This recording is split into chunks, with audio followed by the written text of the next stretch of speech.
Welcome to elite academy. चलिए आज की क्लास स्टार्ट करते हैं। अभी तक हम लोगों ने पढ़ा 1.3 के क्वेश्चंस। लास्ट क्लास में हमने 1.3 के सभी क्वेश्चंस को डिटेल में समझा था विद एक्सप्लेनेशन, बेस्ट कंसेप्ट के साथ। ठीक है, चलिए आज की क्लास में हम क्या करेंगे। आज की क्लास में हम 1.4 से पहले जितने भी एग्जाम्पल है या जो भी कंसेप्ट है उनको हम डिटेल में समझेंगे। उसके बाद हम 1.4 के क्वेश्चंस पर जाएंगे। चलिए स्टार्ट करते हैं। देखिए जी, यहाँ पे पहले दिया गया है वेन डायग्राम। वेन डायग्राम अभी तक आपने सेट पढ़ा, उसका सबसेट पढ़ा, एलिमेंट पढ़ा। ठीक है, एलिमेंट होता है तो क्या होता है, सबसेट होता है तो क्या होता है। वेन डायग्राम, वेन डायग्राम को समझते हैं। वेन डायग्राम का मतलब होता है कि किसी भी सेट को किसी चित्र द्वारा प्रदर्शित करना। ठीक है, जैसे मान लिया जाए कोई ए सेट है, ए में कोई भी एलिमेंट हो 1 2 3 4। बी कोई सेट है, बी में एलिमेंट है 5 6 4 3। ठीक है सर। तो यहाँ पे आपको इन दोनों का वेन डायग्राम बनाना है। वेन डायग्राम का मतलब होता है कि उसको किसी चित्र द्वारा रिप्रेजेंट करना। मोस्टली एक सर्किल का यूज किया जाता है किसी सेट के लिए। जब हम वेन डायग्राम रिप्रेजेंट करते हैं तो एक सर्किल का सर्किल द्वारा रिप्रेजेंट करते हैं। जैसे मान लीजिए ये ए है, ये क्या है ए। इसके अंदर आपको ए के सभी एलिमेंट लिखने हैं। ए में जितने भी एलिमेंट होंगे वो सब आपको इसके अंदर लिखना है। जैसे 1 यहां पे लिखा, 2 3 4। इसका कोई भी ऑर्डर हो सकता है, मतलब आप 1 यहां पे भी लिख सकते हो। जैसे मान लिया जाए एक वेन डायग्राम मैंने ये बनाया, ये है बी का। इसमें मैंने यहाँ पे 6 लिख दिया, यहाँ पे 5 लिख दिया, यहाँ पे 3 लिखा, यहाँ पे 4 लिखा। बस आपको यहाँ पे जो भी एलिमेंट दिए गए हैं उन सभी को एक वेन डायग्राम, एक चित्र द्वारा रिप्रेजेंट करना होता है। ठीक है, और कोई नहीं है। वेन डायग्राम का मतलब होता है कि जो आपको सेट दिया गया है उसको एक चित्र द्वारा रिप्रेजेंट करना।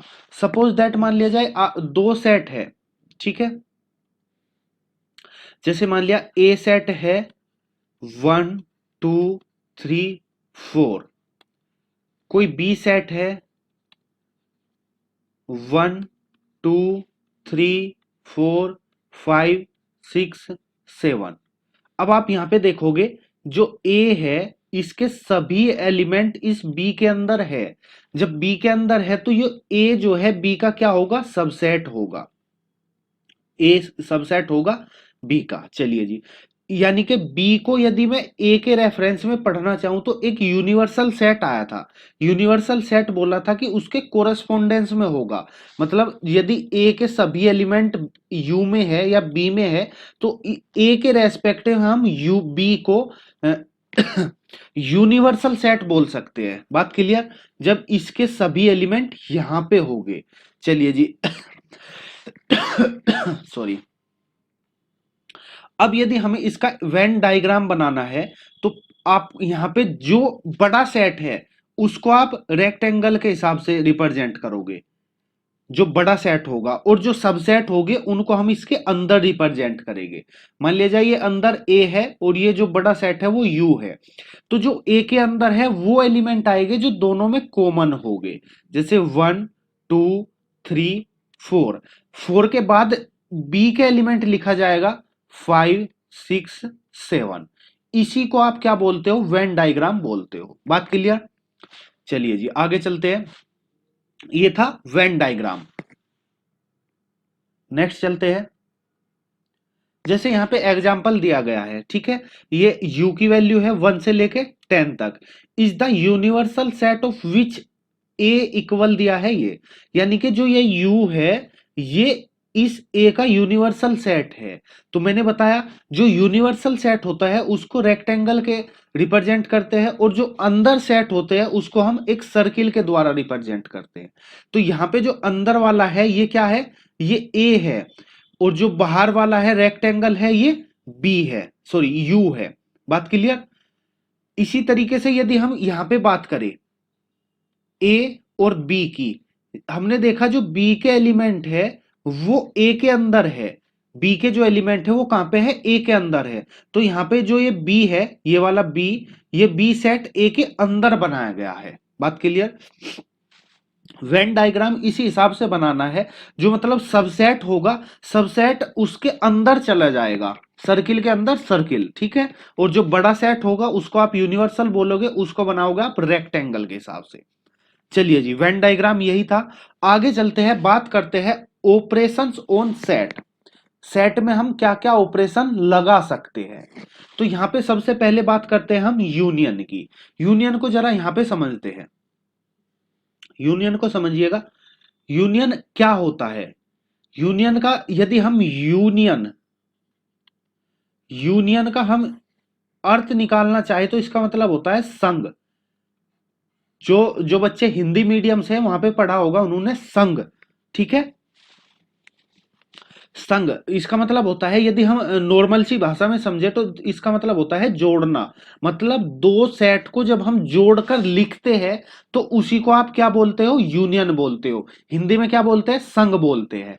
कैसे, जैसे मान लिया जाए ए सेट है 1 2 3 4 5 6, यहां पे मैंने बी सेट लिखा 2 3 7 8। अब आपको क्या निकालना है, यूनियन निकालना है। जो यूनियन है इसको जब हम रिप्रेजेंट करते हैं वो यू से करते हैं, मतलब इसका जो सिंबल है वो यू है, ठीक है।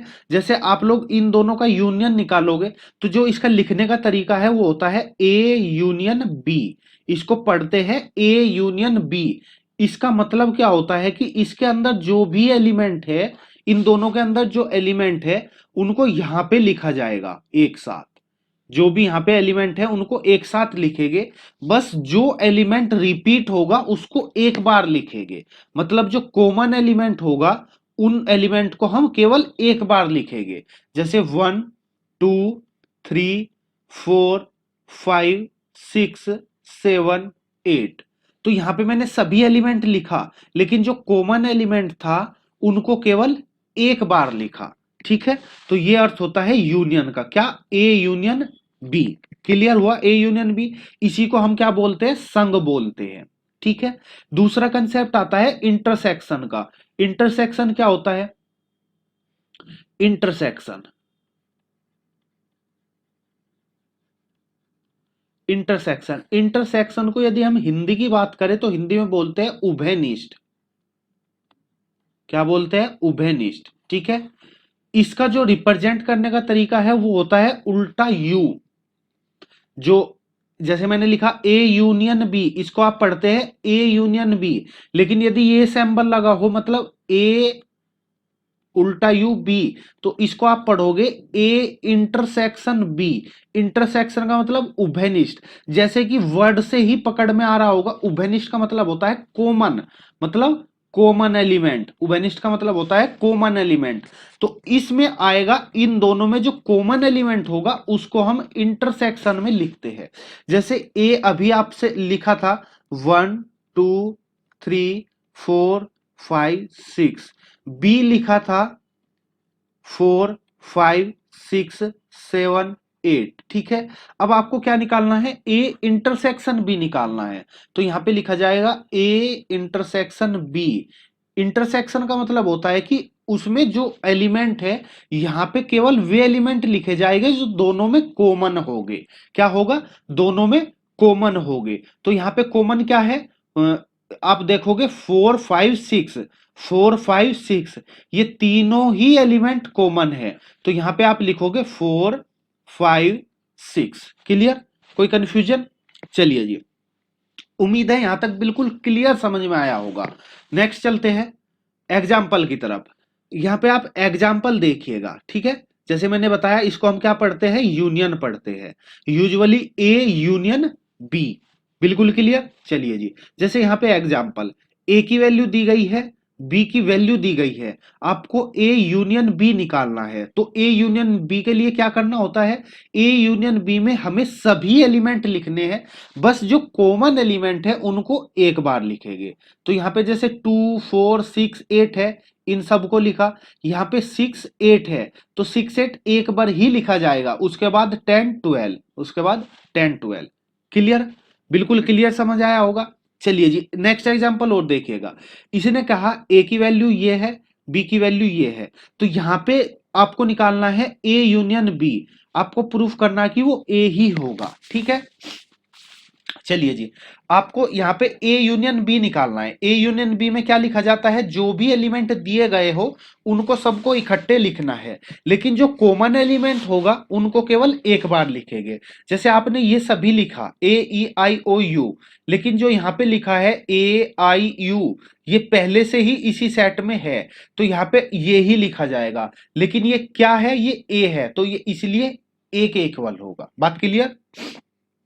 चलिए जी यहां से एक कंसेप्ट निकल के आएगा, क्या, यहां से एक कंसेप्ट निकल के आता है, यहां पे समझिएगा कंसेप्ट क्या निकल के आता है।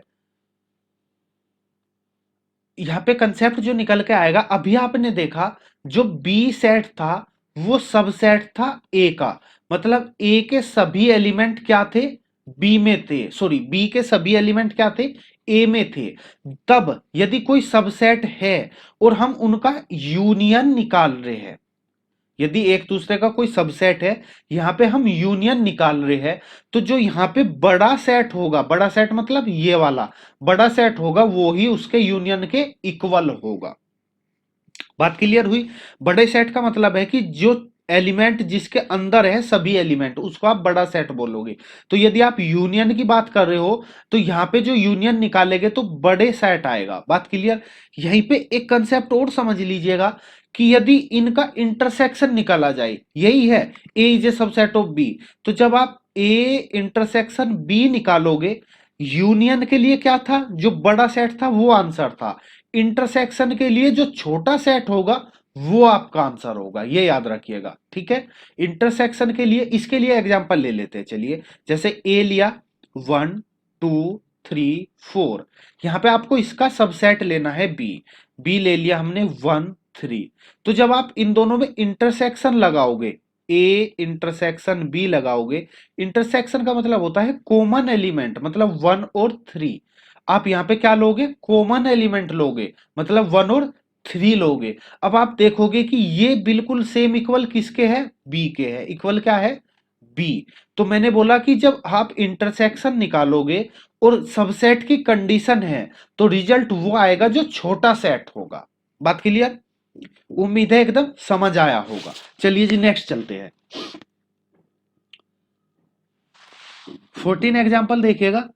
इसने कहा let X Ram Geeta Akbar be the set of student of class 11 who are in school hockey teams, let's Y Geeta David Ashok be the set of student from class 11 who are in the school football team. ठीक है, find X union B, sorry X union Y and intersect the set. ठीक है, intercept the set.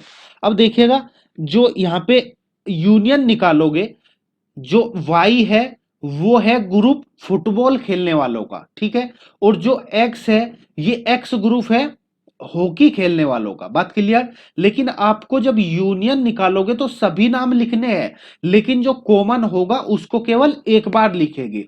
तो यहां पे आप देखोगे जी कि जो गीता है ये कॉमन है, बाकी कुछ भी कॉमन नहीं है, तो गीता को एक बार लिखेंगे, बाकी सब एलिमेंट लिखे जाएंगे। बात clear. This is the set of student of the class 11th whose are in the hockey team और द फुटबॉल टीम। बात क्लियर हुई। चलिए जी नेक्स्ट चलते हैं। अब आप यहां पे समझिएगा डेफिनेशन 6, यूनियन इंटरसेक्शन, इनको आप जो ये प्रॉपर्टी है ये आपको याद रखनी होगी। क्या प्रॉपर्टी है कि ए यूनियन बी इक्वल होता है बी यूनियन ए के। यदि यूनियन है तो कम्यूटेटिव लॉ को फॉलो करता है, एसोसिएटिव को फॉलो करता है। यदि आप ए इंटरसेक्शन फाई निकालो, सॉरी ए यूनियन फाई निकालोगे, तो मैंने बोला था कि फाई जो है वो प्रत्येक सेट का क्या होता है, सबसेट होता है। यदि हम फाई की बात करें तो ये ए का क्या होगा, सबसेट होगा। और यदि सबसेट के केस में हम यूनियन निकालते हैं तो रिजल्ट क्या आता है, जो बड़ा सेट होता है वो ही रिजल्ट आता है। बात क्लियर। अब देखिएगा यदि ए यूनियन ए निकालते हैं, ए यूनियन ए निकालते हैं, तो जो ए है ये क्या आएगा, मतलब किसी भी सेट का हो उसी के साथ यूनियन वो खुद आएगा। बात क्लियर। जैसे यू यूनियन ए, ये है यूनिवर्सल सेट। यूनिवर्सल सेट का मतलब बड़ा सेट यू होगा, तो बड़ा सेट यू है तो रिजल्ट यू ही आएगा। ठीक है, ये मैंने आपको अभी पिछली स्लाइड में समझाई थी। यहाँ पे ये प्रॉपर्टी है, आपको याद भी रखनी है। ठीक है, कम्यूटेटिव लो, एसोसिएटिव लो। बात क्लियर। चलिए जी नेक्स्ट चलते हैं। इंटरसेक्शन। इंटरसेक्शन मैंने आपको बताया, इंटरसेक्शन का मतलब होता है जो कॉमन एलिमेंट लिया जाए उसी को इंटरसेक्शन बोलते हैं। ठीक है, मैंने आपको अभी एग्जांपल के तौर पर समझाया था। वेन डायग्राम, वेन डायग्राम मैंने इंटरसेक्शन के बारे में नहीं बताया। चलिए जी मैं थोड़ा सा इनका वेन डायग्राम बता देता हूं, पहले आप ये प्रॉपर्टी समझिएगा। ठीक है, जो इंटरसेक्शन होता है उसके लिए क्या प्रॉपर्टी है, ये प्रॉपर्टी समझिएगा। देखिए जैसे आपने अभी यूनियन के लिए पढ़ा था क्या, मतलब ए यूनियन बी इक्वल होता है बी यूनियन ए के।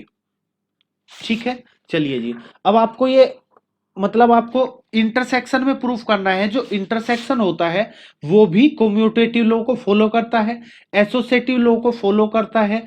जो मैंने आपको इंटरसेक्शन में बताया था कि इंटरसेक्शन में जो छोटा सेट होगा वो ही आपका आंसर आएगा। यदि यूनिवर्सल के रेस्पेक्ट में निकाला जाए तो जो छोटा सेट होता है वही आपका आंसर आता है। बात क्लियर। इसको बोलते हैं डिस्ट्रीब्यूटिव लॉ। आप इसको याद रखिएगा, इंपॉर्टेंट फॉर्मूला है डिस्ट्रीब्यूटिव लॉ। यहां पे देखोगे A intersection B union C, लेकिन जब आप इसको अलग अलग करोगे तो A intersection B union A intersection C. ठीक है, इनका आगे प्रूफ आएगा, हम आपको डिटेल में समझाएंगे, लेकिन अभी फिलहाल के लिए आप इनको याद रखिएगा। चलिए जी मैं थोड़ा सा इंटरसेक्शन और यूनियन का वेन डायग्राम आपको बता देता हूं। यहां पे देखिएगा, मतलब आपको यदि यूनियन निकालना हो यूनियन को सॉरी, यूनियन को वेन डायग्राम में रिप्रेजेंट करना हो या फिर इंटरसेक्शन को, जैसे मान लिया जाए ए यूनियन बी है या फिर ए इंटरसेक्शन बी है। ठीक है, पहली बात मैं आपको एग्जांपल के तौर पर समझाऊंगा। ए इक्वल है 1 2 3 4। ठीक है, इसके बाद बी ले लेते हैं 3 4 5 6। ये दो है ए और बी। पहले हम यहां पे बनाते हैं A union B. A union B मतलब बाहर एक यूनिवर्सल सेट होगा।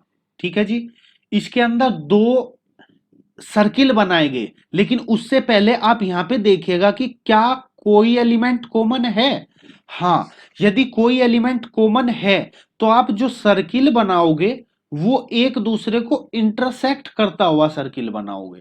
यदि किसी कारण से यहां पे आपने देखा कि कोई भी एलिमेंट कॉमन नहीं है तो आप यहां पे वेन डायग्राम इस तरीके से भी बना सकते हैं कि ये अलग अलग सर्किल बन जाए। ठीक है, यदि कोई भी एलिमेंट कॉमन नहीं है तो आप ये सर्किल बनाओगे, ये वेन डायग्राम बनाओगे। लेकिन जब आपने देखा कि कोई कुछ कम से कम एक एलिमेंट भी कॉमन है तो आप एक दूसरे को इंटरसेक्ट करता हुआ वेन डायग्राम बनाएंगे। बात क्लियर।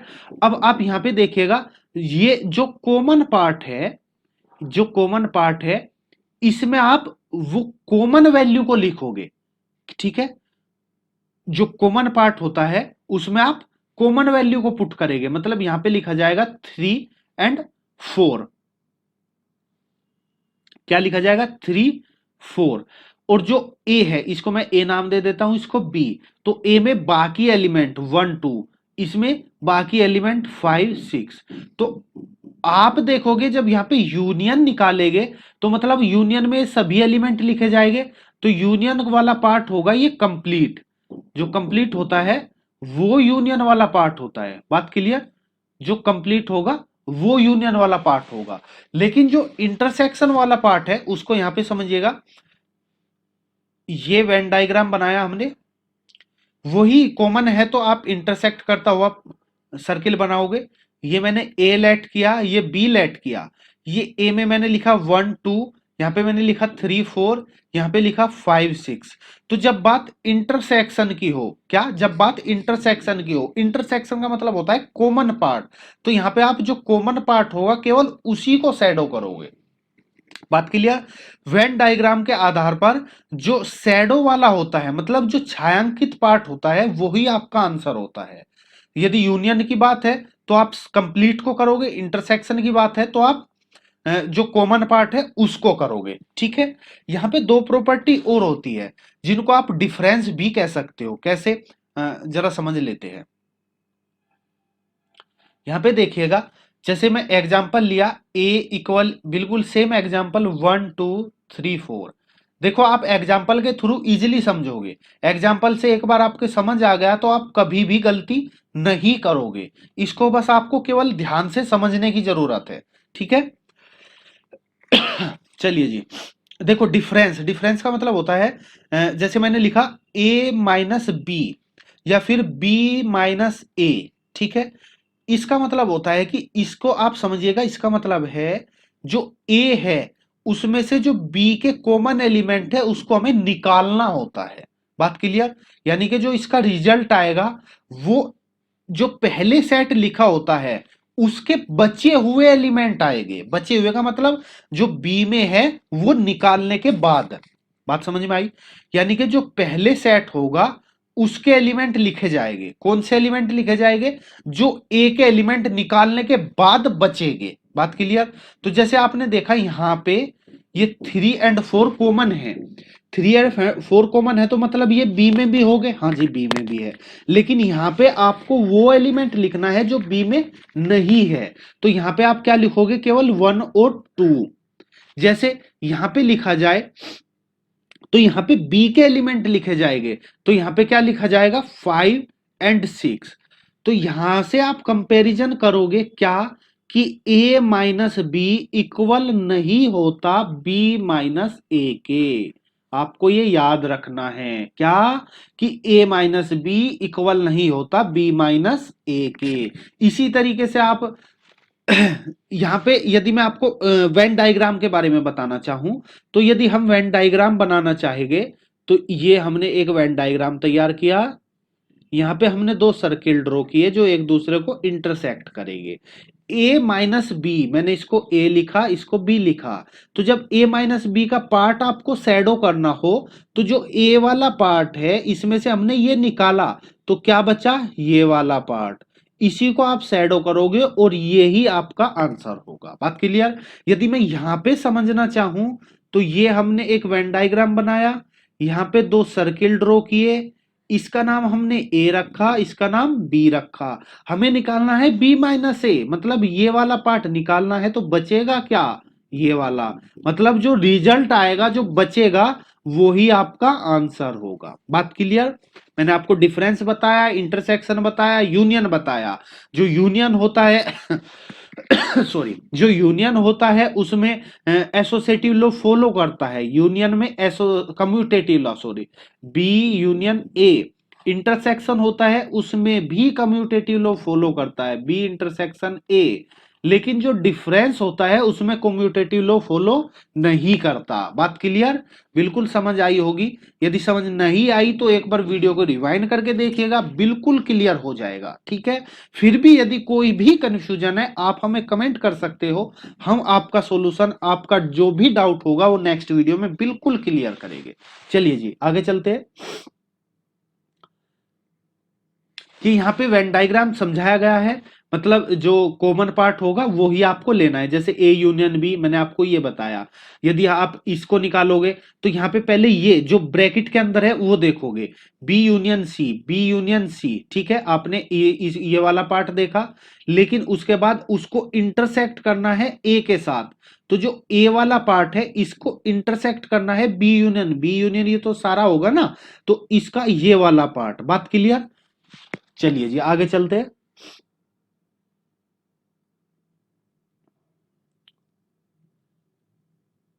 डिफरेंस, डिफरेंस मैंने आपको अभी समझाया, ए माइनस बी ए माइनस बी वाला और बी माइनस ए वाला, ये आपको मैंने अभी क्लियर किया, ठीक है। ये एग्जाम्पल है, ये वेन डायग्राम बिल्कुल डिफरेंस का अभी समझाया आपको, क्लियर, बिल्कुल समझ आया होगा। चलिए जी, एग्जाम्पल के तौर पर ये रिमार्क याद रखिएगा। देखो मैंने अभी बताया था, the sets A minus B, A union B, B minus A are the mutually disjoint set, that is the intersection of any two of these two sets is the null set as the figure 1.9।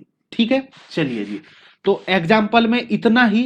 हम next video में समझेंगे 1.4 के questions को करेंगे, ठीक है। तो इस वीडियो में इतना ही, मिलते हैं नेक्स्ट वीडियो में। जब तक के लिए आप देखते रहिए और हमारे चैनल को सब्सक्राइब कर दीजिएगा। यदि आपने अभी तक भी हमारे चैनल को सब्सक्राइब नहीं किया है तो प्लीज आप अभी सब्सक्राइब कर दीजिएगा। यहाँ पे एक आपका एक रेड कलर का बेल आइकन आ रहा होगा, उस पर आप क्लिक कीजिएगा तो हमारा चैनल सब्सक्राइब हो जाएगा। साथ में एक घंटी आएगी, आप उस पर भी क्लिक कर दीजिएगा, क्योंकि यदि आप उस पर क्लिक करोगे तभी तो आपको हमारी वीडियो का नोटिफिकेशन मिल पाएगा। चलिए जी, आपको वीडियो देखने के लिए बहुत बहुत धन्यवाद। पसंद आए तो प्लीज लाइक कीजिएगा, कमेंट कीजिएगा। चलिए मिलते हैं नेक्स्ट वीडियो में।